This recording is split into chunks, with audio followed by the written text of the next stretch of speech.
Hello, everyone, and welcome to class number 3, your patient list, aka your command center. I'm Jared Dashevsky. I'm founder, creator of Healthcare Huddle, and creator of this course, Intern Year Bootcamp, in partnership with Doximity.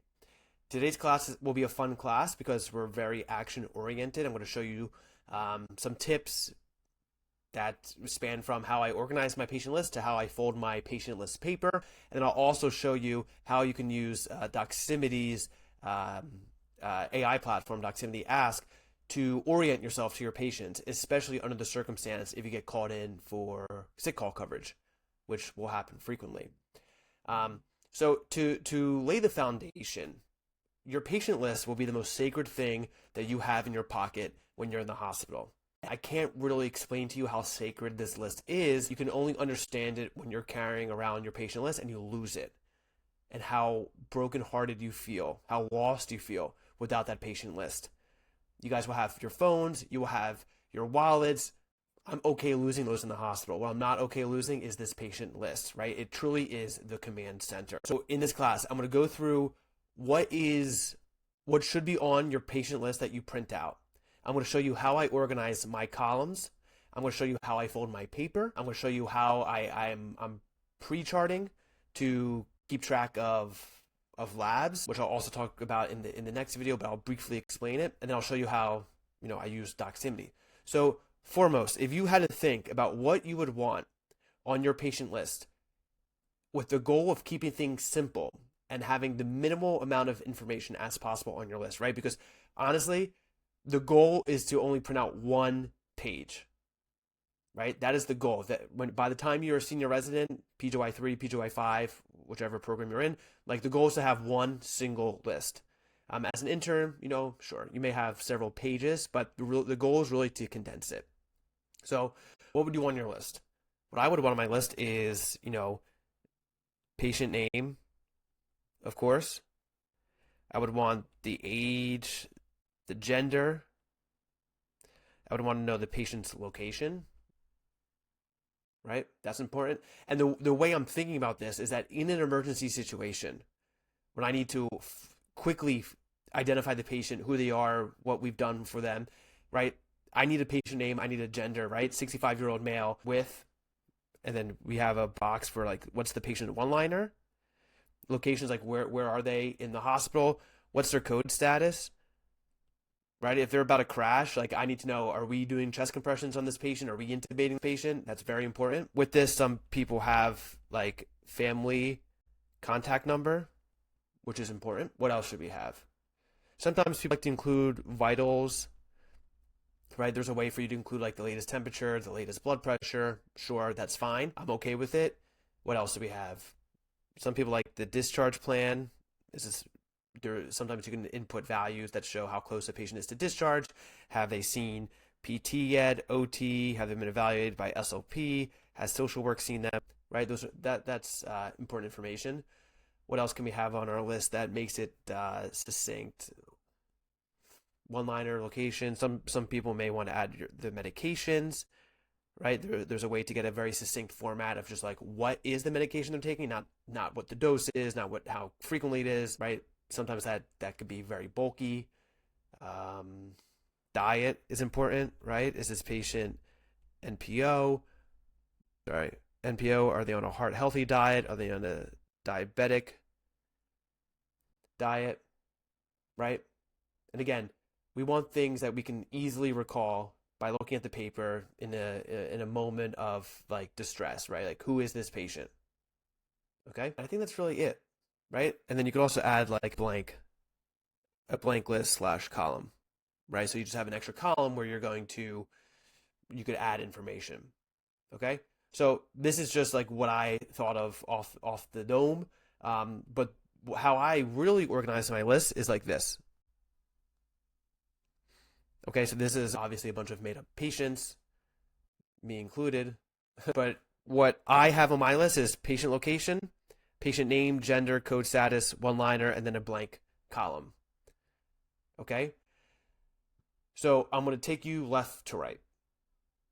And you may laugh. Maybe this seems simple, but I'm telling you, you're going to want to go in your first day already having this set up. It will just make things that much easier, and you can iterate over time. I remember when I printed out my first list, it had so many columns. It was like 10 pages long, and you'll see how unorganized and how cluttered it can get, right? So you see this location column.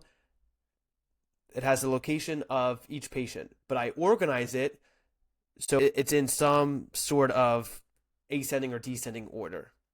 And that's because when you're pre-rounding, when you're seeing all the patients before actual rounds start, you don't want to be bouncing between 9 West bed 5B and 11 East 15A and then going back to 10 West or 9 West 10A, right? You want to go in a certain order. So this is like starting on 9 West, and then you go up the stairs to 10 West, and then you cross over to 10 East and then go back up the stairs to 11 East, right? That's how you streamline the whole process of pre-rounding, and you'll thank me later for that. All right, and then of course we have the patient's first and last name. We have their age, how old, their gender, code status, again, important, right? Because if Daraj is Jared backwards, if Daraj dash is crashing and the rapid response team is at bedside, they need to know, is this patient full code or DNR DNI? And here, I'd be like, they're DNR DNI. And sometimes I guess you could have the family phone number there. Okay? One-liner, most EHRs, like Epic, you have the ability to like input your own one-liner. I'm sure soon they'll have generative AI do it. But for now, there's this a box where you can update your one-liner and update the plan. Okay, so what I do, I really try to keep my one-liners very succinct. This is a skill you'll learn over time of how to consolidate a very complex patient into a simple one-liner, right? And only the relevant information that's impacting the patient's care, right? So for this 30-year-old male with hypertension, hyperlipidemia, and CAP, presenting with S or altered mental status, hypertension, hyperlipidemia, hypertension is probably important, but hyperlipidemia, cholesterol can wait. So perhaps in the future I can just cross that out. But if they were tachycardic and had elevated troponins and some EKG changes, you know, that hyperlipidemia is important to risk stratify this patient for some sort of ACS event. So again, consolidating a patient's entire course or entire history into a very succinct, pertinent one-liner, very important, and that skill will be refined over time. Generative AI can do this very easily, but as an incoming intern, you should try your best to do it yourself first. Okay, so I usually have the one-liner here for each patient, right? What is their pertinent past medical history, and what are they presenting with? And then under each one-liner, I list very succinctly the most active problem. Like what are some active things we are doing? Whether that's treating an infection, dose medication, etc. Right? So here, this is community-acquired pneumonia. I have ceftriaxone, high-flow nasal cannula, right? And if we go down to our patient, Rebecca Smith, who's 75 years old with cirrhosis, has esophageal variceal bleed, portosystemic encephalopathy, and spontaneous bacterial peritonitis, who presented with another episode of SBP, what are we actually doing for them? Right? So you see here, we're giving them antibiotics. We're doing the albumin challenge to prevent hepatorenal syndrome, and we'll repeat a para eventually, hopefully on day 3. For the PSE, we're giving lactulose, and for the esophageal variceal bleed, we're actually holding the carvedilol because the patient is, has SBP. And why do I do this? Because when you write your progress notes, especially as an intern, you're going to have like so many problems listed in your assessment and plan. And it isn't efficient to talk about every single one of them on rounds. You'll truly be there forever. So this helps me organize so that on rounds when I'm presenting, for Jared Dashevsky, the 30-year-old male who's presenting with CAP and AMS, I'm only talking about what we're doing for the CAP, right? Hyperlipidemia, I'm not going to be like, continue his atorvastatin. That's not really important. It's not really pertinent to the hospitalization, right? And same thing for Deborah Smith, right? Patients in AFib with RVR, right? So when I'm talking about the assessment and plan for this patient, when I'm presenting, which I'll talk about in a couple more videos, 98-year-old female with SLE with prolonged steroid use, osteoporosis, and she's presenting with a right hip fracture, now with AFib RVR. So for the AFib and RVR, low pressure 50 milligrams Q6 hours, monitoring on tele, and then for the hip fracture, we're going to have a goals of care conversations, given this patient is 98, surgery may not be in their goals of care, and ortho is following, and that's it. I'm not going to talk about their SLE so much since it's not an active hospital issue. Does that make sense? And then in the blank column, you can do whatever you want with it, but sometimes you can include extra labs, extra notes, whatever you may be. And I'll use the same example when I talk about my actual pre-charting, pre-rounding process, because I have like a good flow that I do want to share with you. So this is how I organize my list, and I just want to show you, right, some hands-on experience. Let's say this right here is my patient list. Can you see that? Patient name, room number, etc. Okay? And what I do is I fold it into thirds like this, right? So that I have this folded sheet right here that folds over the rest of the columns but maintains like the patient name. Okay? And this whole folded sheet is where I keep track of my to-dos and my updates. Okay? So, for example, let's say this blank column is actually that fold. All right? The way I keep track of things is with circles and triangles. Circle is a to-do, an action item, right? So for CAP, let's say my main to-do is wean off high flow nasal cannula. For the Daraj dash, let's say will be like to check urine output, redose Lasix. Maybe I forgot to check telemetry this morning. So for Deborah Smith, check tele, right?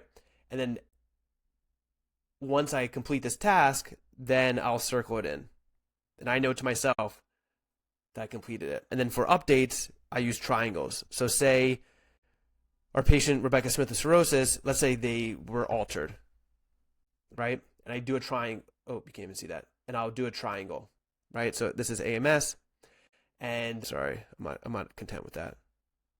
And I'll only fill in this triangle when I've either updated the handoff or updated my senior resident or updated the attending, and then I'll mark it off, right? Or say our patient with, where's our acute hypoxic, this guy. Let's say we got a chest x-ray. Let's say it looked good. I'll just give it a check, right? And I'll document it, tell someone about it, and then I'll mark it off, okay? Because I don't know why that's there. But the truth is, you're going to have to keep track of a lot of tasks. Like this list is 4 patients. You'll probably have double or more patients, maybe triple, right? And so it's very helpful to write things down. And as I referred to in the last video, right? Like you got to prioritize and triage. Like who's the sickest, who needs to be checked in on, etc. Which does like kind of bring me to my next point, right? If you were taking that sign out earlier from class 2, right? And that the night intern told you after you asked the question, like, who would you not be surprised if they end up in the ICU? And they said, I wouldn't be surprised if Rebecca Smith ended up in the ICU, right? So you print in your list, and she's going to be the first person you lay eyes on, and then you'll work backwards, right?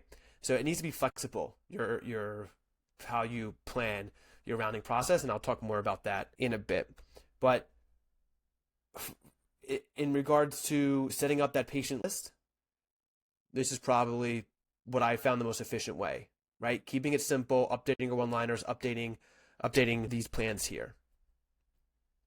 Okay? So what if you get called in for sick call coverage and you don't know Jared Dashevsky, Daraj Dash, Deborah Smith, John Smith, etc.? How can you quickly orient yourself to these patients? Well, let me show you. So if you log on to your Doximity account and you access Doximity Ask, right, which, as I explained in the earlier video, is their, AI platform, okay? So you have access to the scribe, the dialer and text, fax news. But what I'm going to show you now is like the template, okay? So I asked my other generative AI tool to create for me a fake patient, John Smith, okay, and create 5 progress notes regarding the patient's hospital course. so that if I'm called in, if I get a call from the chief resident overnight, be like, hey, Jared, you need to come in and cover team XYZ tomorrow. Okay. I don't have enough time to simply go through each of these 10 patients and figure out their story, right? But what you can do, or what I've done, is I created this sick call template. Okay. So here's the information. Based off the hospital course provided, fill in the following piece of information, right? Give me a one-liner, give me a brief hospital course, 48-hour events, and what should I focus on for sick call coverage?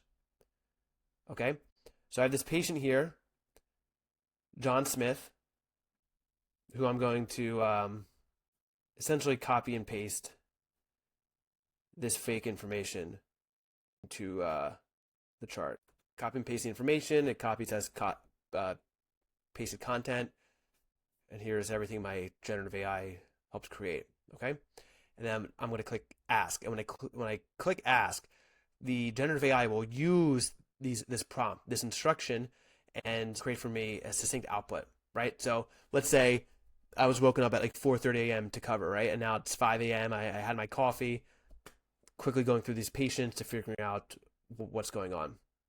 So here's succinct one-liner, 75-year-old, ESRD, Monday, Wednesday, Friday, hemodialysis, hypertension, hyperlipidemia, type 2 diabetes, acute hypoxic respiratory failure for volume overload, missed 4 days of dialysis, now improving after emergent HG and serial ultrafiltration, now near return to dry rate. This has happened throughout the hospital course.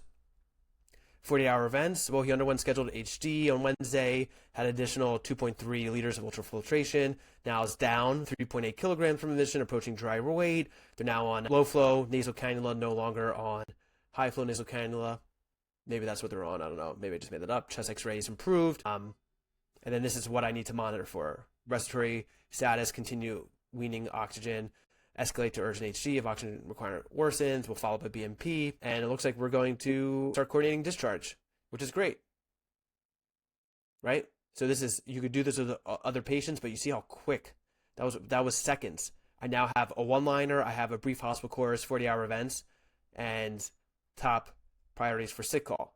And then if I go to my sick call home base, right, I could label this John Smith, acute hypoxic respiratory failure in the setting of volume overload. And that way I can quickly pull up my Doximity app and find this and orient myself quite quickly. Okay, so that's class 3. That is your patient list, the command center. Again, these are little things that I wish I knew going into intern year, right? They may seem, comical, but I'm telling you, having a process nailed down before you begin is huge. Okay, so I'll see you in the next class.